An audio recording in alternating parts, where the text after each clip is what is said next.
Newsfirst Newsline with Faraz Shaukutali. And a jolly good morning to you. This is Newsline, live as usual from the Newsfirst studios in Dorset Street in Colombo and broadcasting on TV1. And this morning we have a veteran politician, former chairman of COPE and an outspoken critic and promoter of good governance. Good morning to you, Mr. Dew Gunasekara. Thank you very much for being on Newsline. Thank you. Mr. Gunasekara, things are happening. Shall we listen to a little clip of His Excellency Maithripala Sirisena, our President, speaking recently? The country went in for an election because the government was finding it difficult to face the resolutions which were being put forward by the United Nations Human Rights Council. The government was feeling a sense of uneasiness because the people of the country as well as the armed forces were dissatisfied with the government. I will say this clearly. I challenge anyone to debate with me on this topic. I will clarify this. As a person who was in that government, I know what the internal discussions were. As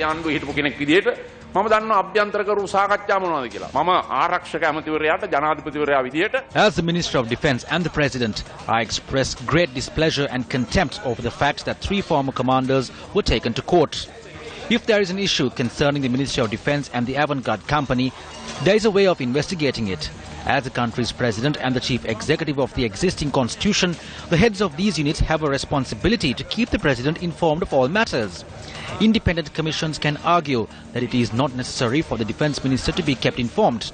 Just as the Constitutional Council appoints commissioners, the Executive, the President, has been vested with the powers of appointing its directors and secretaries for the need of taking all matters related to the management of a government and its functions into consideration.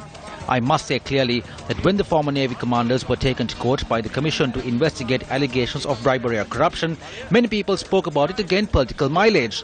Even the former President did so. I very openly say to the people of this country, I did not become President of this country to make calls to court, nor to poke my fingers into independent commissions. I held a special meeting with the Prime Minister and Cabinet Ministers last evening. I made it clear that if the CID, FCID and the Bribery Commission are working according to a political agenda, then I too will have to take certain decisions.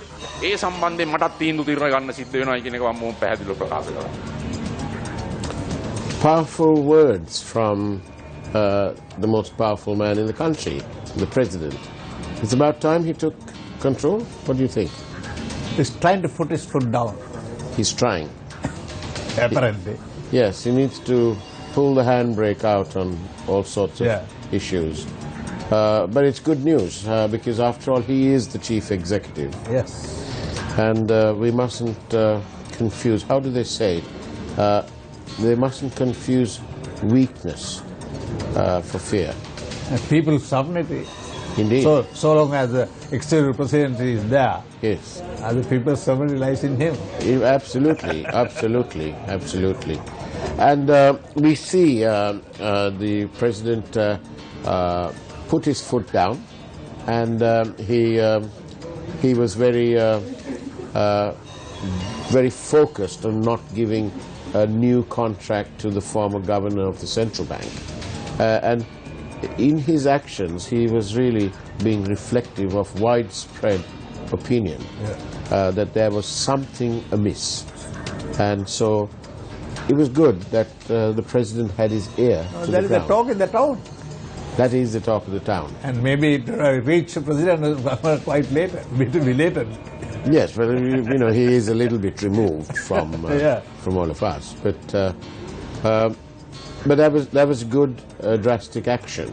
But Mr. Gunasekara, don't you feel that the mere changing of the guard, the mere changing of the governor of the central bank, doesn't really get to the bottom of solving the problem? No, the system continues to operate. That's right, because we have in place this Mr. Samarasthiri, who is a deputy governor, and he is the chairman of this Treasury bond auction committee. But he's there, he's still the chairman. He was the chairman, he is the chairman. So, you know, we have a problem.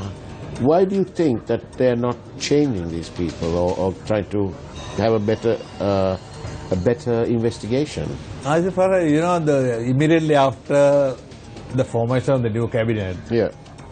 I think the first fundamental observation that I could make is that the changes in the Minister of Finance. Yeah. First thing is the central bank was taken over by the Prime Minister. Right. In terms of the monetary law really has to be operated by the Finance Minister, Yeah. not by the Prime Minister. Indeed. Right. So, administratively it was taken. Yeah. Then the other thing, all the commercial banks and everything, all are given over to Kabir. Yes. State Minister of Public Enterprise. That's right. Then really Ravi Karunanake is only Minister of Budget. Nothing more than that. Nothing more than that. Oh, yeah. Yes. Budget. So that is I think, if they were not satisfied with Ravi Karunanake, what should have been done was to appoint a more suitable person. In my own personal view, having associated myself with most of the present cabinet colleagues, there are far better finance ministers in the UNP itself. But if we go back, when we look at this almost premeditated motive at the finance ministry, first of all, it's always a good thing to start at the beginning. So the beginning here is that the Ministry of Finance was split, and the central bank was taken away from the Minister of Finance and kept under, in essence, under the Prime Minister through another ministry that he has. And he forgot the fact that when the question of printed notes comes, again Ravi Karunanake to step in to sign. So and then he splits it and sends another component to Kabir Hashim. And God bless his soul, but Ravi Karunanake is trying to operate with both his hands tied behind his back. So I think this was, not I think, it appears that way. Premeditated. It is premeditated. That is the fundamental decision. Exactly. And that's the beginning. And therefore, when we are now greeted with this entire central bank bond saga, and when you look at it, then you start putting two and two together, and you wonder why on earth is it that this Ministry of Finance was split into three. And second, another thing that if you could remember, you are aware of it, that immediately after, the meeting of three ministers in the premises of the central bank, unprecedented in the history of the central bank. Absolutely.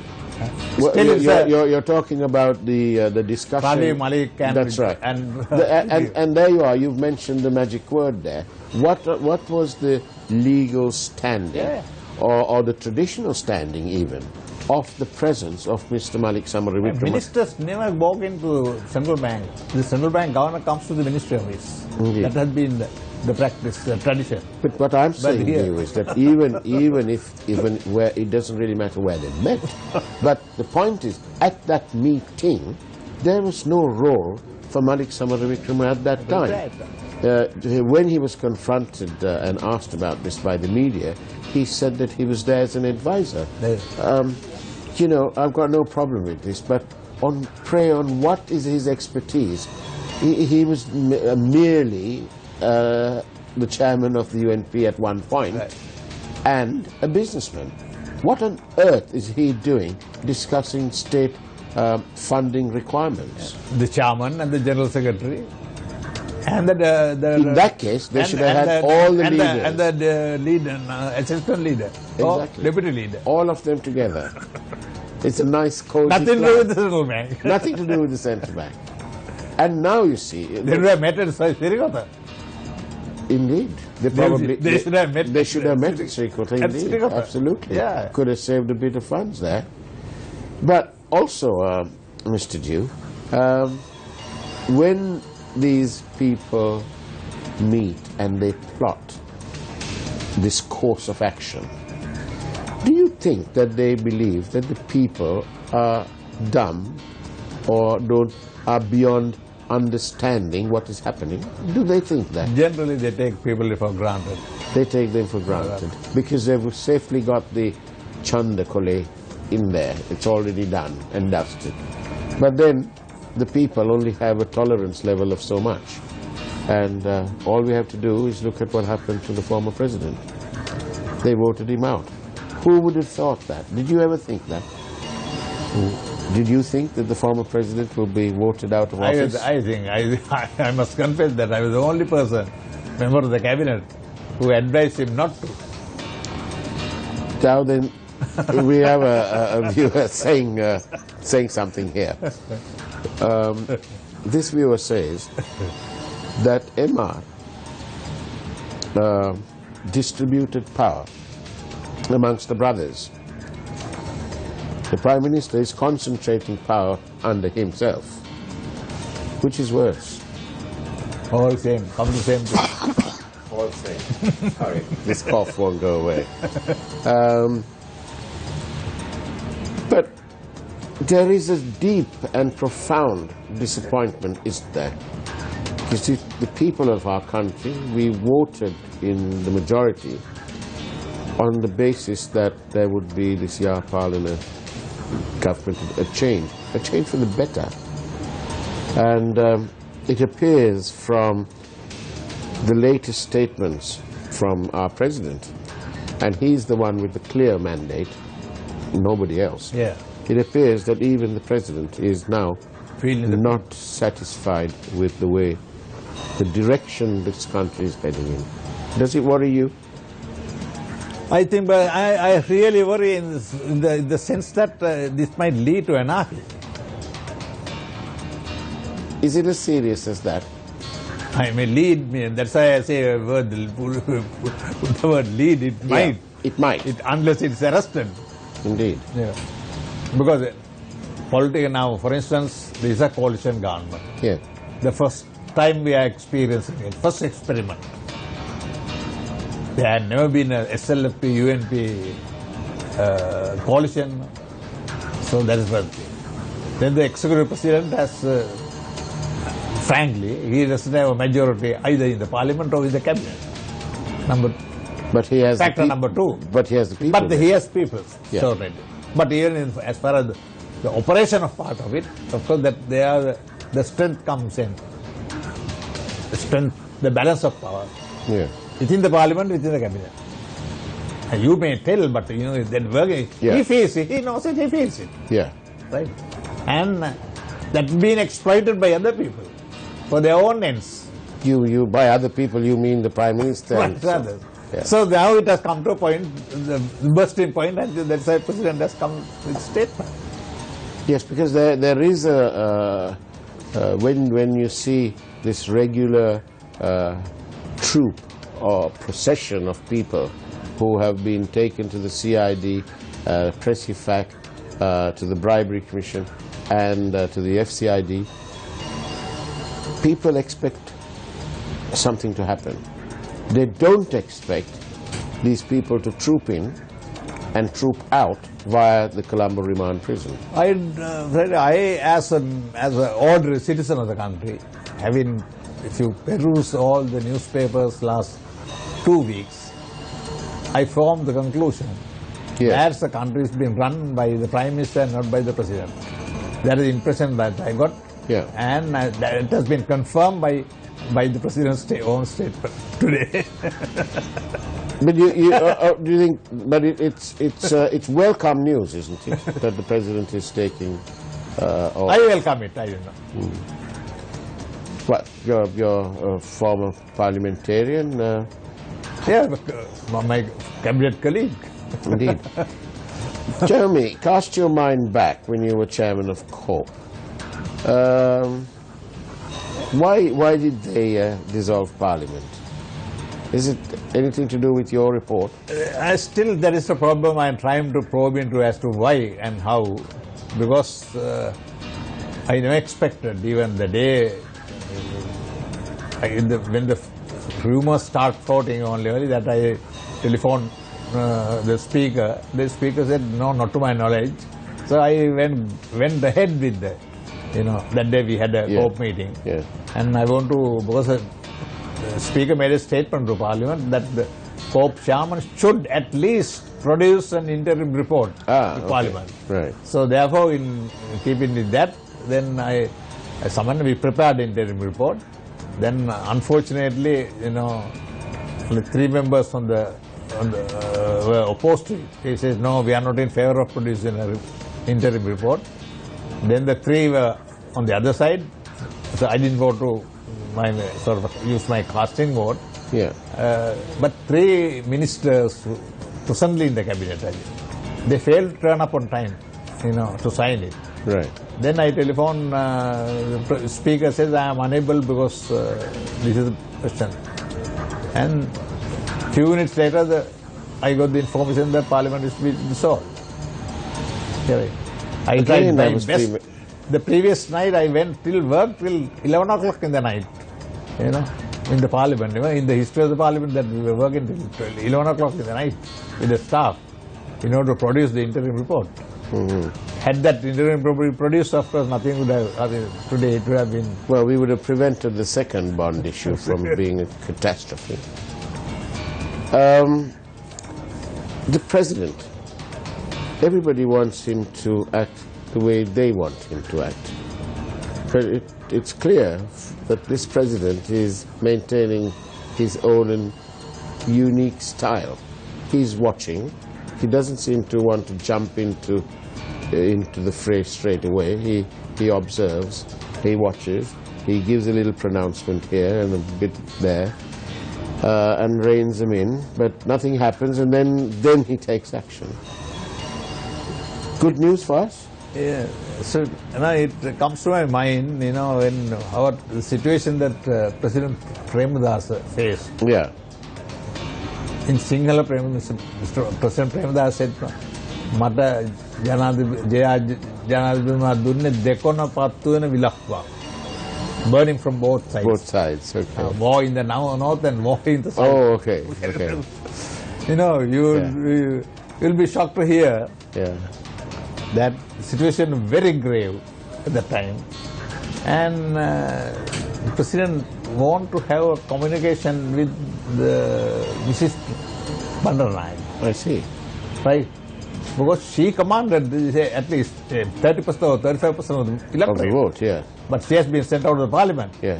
And the prime mover was the President himself. Yeah.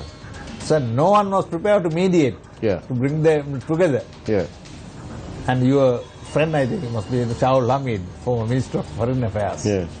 And he telephoned me, and then I was not a member of Parliament. Then I went to his ministry, and for 1 full hour he was telling me, the situation is grave, you must do something, and President is keen to meet Mr. B, but no one is there to mediate. Only can you help, only Peter Ganneman tells, and she might agree. Then I brought Peter Ganneman to the ministry. I see. And we had a discussion with Hamid, and that was arranged. That is how the whole party conference was convened, and Ms. Bandaranaike came and participated. Right. President Premadasa realized the importance of the value of having a communication with Ms. Bandaranaike at that time. Yeah. I'm giving see how when people who come to power should understand. I think there's a link between what you're saying and what's happening now. On the one side, this president has got MR on this side, and he's got RW on the other side. So he's in the same way. He's inherited the candle. Similar. Yes, that's burning on both sides. Similar situation. And the heat is on him. And it's remarkable. But he does have a certain unique style, doesn't he? Because I don't think anybody, least of all the family of the former governor of the central bank, who expected that they would not get a contract. They all expected to carry on regardless. Only God knows what would have happened to the treasury then, because 2 major bond transactions and the figures are in excess of 10 billion rupees. 5.2 billion is already published. It's an astonishing, isn't it? That is the latest revelation. Yes, now they have to supply their accounts, and they have. And it reveals that in the 2015 accounts, the profit made by this one company was 83% of the total profits of the entire primary dealer business. It's 15, 16 companies. Now one company made 83%. Everybody else shared the 17. Some companies made a loss, by the way. And when the leaked report, the leaked draft board paper, which is doing its rounds, in which the CID are supposed to be investigating as to how it was leaked. But if you read that, and I know it's an unconfirmed report, but the information contained in there, if it's true, is absolutely astonishing. Apparently, I mean, on the face of it, it looks the authoritative report. Indeed. And the point is, the complaint apparently is to find out how it was leaked, not that a false document is doing its round. Let's say it may be say misdemeanor on the part of the public officials. Yeah. That is another thing. But the people must be grateful to that person who leaked it. Absolutely. And I'm so glad you're mentioning this, because I'm told that officials at the central bank, since the complaint has been made to the CID to find out the source of the leak, they have sort of battened down the hatches, and they've gone into hiding again, and they are reluctant to talk, and they're reluctant to whistle blow. We want to assure them that we are right there rooting for their cause. Whistleblowing is important, especially when you've got your hands tied and you've got a gag place there and you can't speak. We are there. We're right there. We're willing to be walking side by side with you in our quest, in our common quest to have good governance established and to rid this country of the cancer of deal-making and private agendas. In my view, there's no way out. We must go in for a special presidential commission. You want to press? I was the first one to put that out to the press. Indeed. Then of course, I was backed by Chandra Jayaratne, former boss of the Chamber of Commerce. Yes. And now all trade unions, civil society, all asking the same thing. Because particularly these central bank officials are in a very pathetic situation. Probably the whistleblower in the national interest, he would have done it in the national interest. Of course. And he doesn't gain anything. What does he gain? Nothing. The only thing is in the national interest of the country. I'd love to know who whistle blew, because I will personally lead a petition of the public to His Excellency the President to give that man the highest civilian award. Yeah. And the lady, we mustn't forget the lady who was in charge of the public debt department, Mrs. Seni Viratna. She stood up to Mr. Mahindran and said, no, you can't have 20 billion. It'll ruin the economy.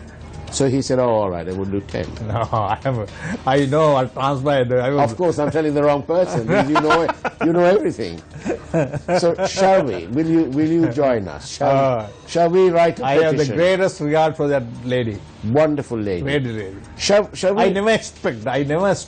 I was interrogating. I never expected. Yeah. And she, bluntly, she said, and she stopped it. And she was new to that department. She had just taken over.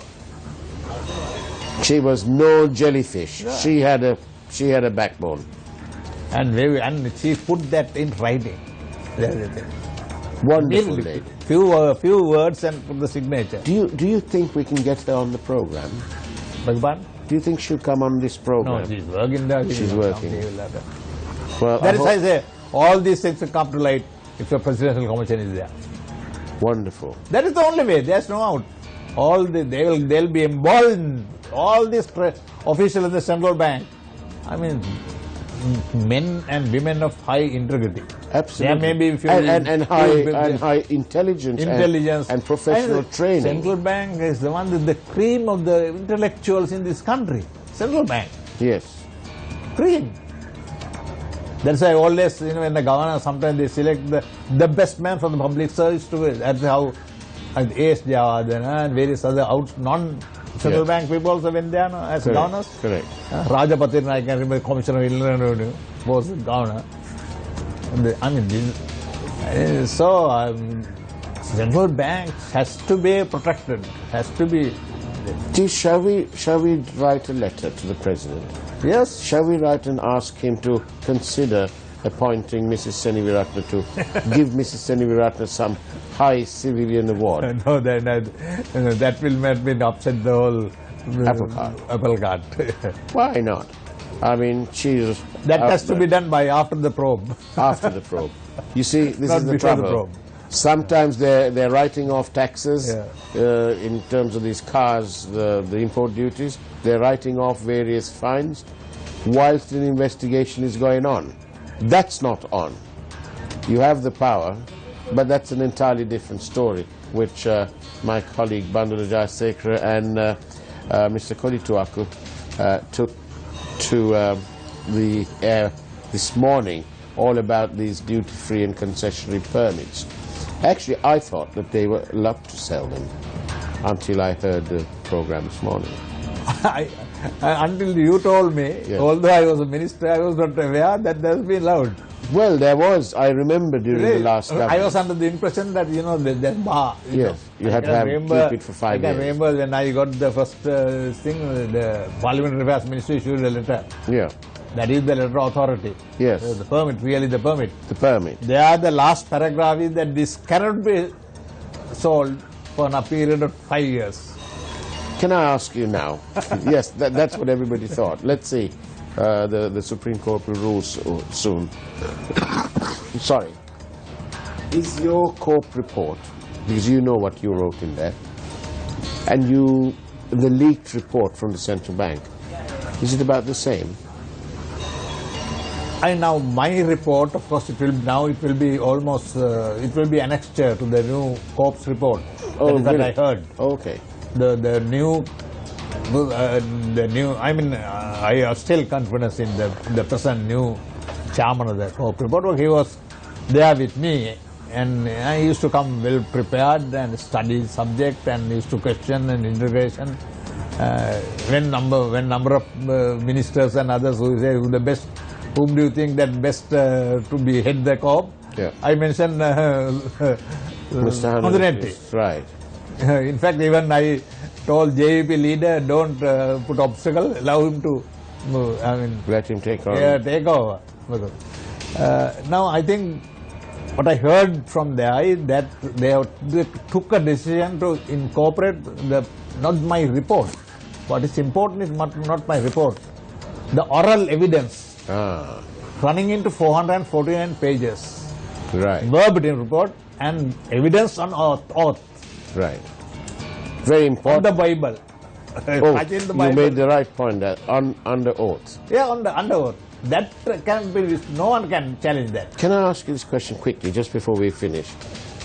Mr. Mahendran maintained that he never went onto the floor of the auction. Is that what he told you? No. He was there. He was there. And they're not entered the room by the... He was just there. Like my producer Sid is standing, just there. No, he can stand, but the communication will carry on. Yes, I mean, conversation. Sid can hear me now, and he can hear you now. Physically, he wouldn't have... He might not have put his foot in here, because then he'd be in trouble for being on air, but, you know, he's there. So, there you are. You heard it from Dew Gunaseka, former chairman CORP. Mr. Mahendran was there. He may not have been physically inside that room. The oral evidence, yes, I think, will be annexed to the new report. Yeah. And the MPs it will be tabled in a few days' time. Shame, shame, and shame again. Shame on Mr. Mahendran for having taken this country down such a slippery path. Dear Gunaseka, wonderful having you on the show. Thank you very much. Thank you. And do come back. And let's write that letter to the President after the probe. No, I'll also do. In fact, I made the first announcement, I mean, at the press conference. Yes.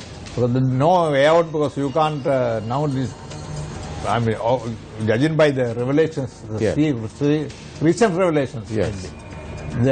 I mean, he has number of other issues have come up. Not only the bond issue. Exactly. Other issues. Many other issues. Wonderful. So a presidential commission. Hopefully, Mr. Gunasekara has asked for that, and that might happen. That is the best in the interest of the present government itself. Wonderful. In the interest of the people. In the interest of the former parliamentarians. This is the best, there's no other way out. Thank you very much. And particularly, he said, it should be headed by people of integrity. Absolutely. Wonderful word, integrity. Integrity. Thank you very much for viewing Newsline. We'll be back here on Monday morning. Do join us. We have an interesting guest, as always. Take care. God bless.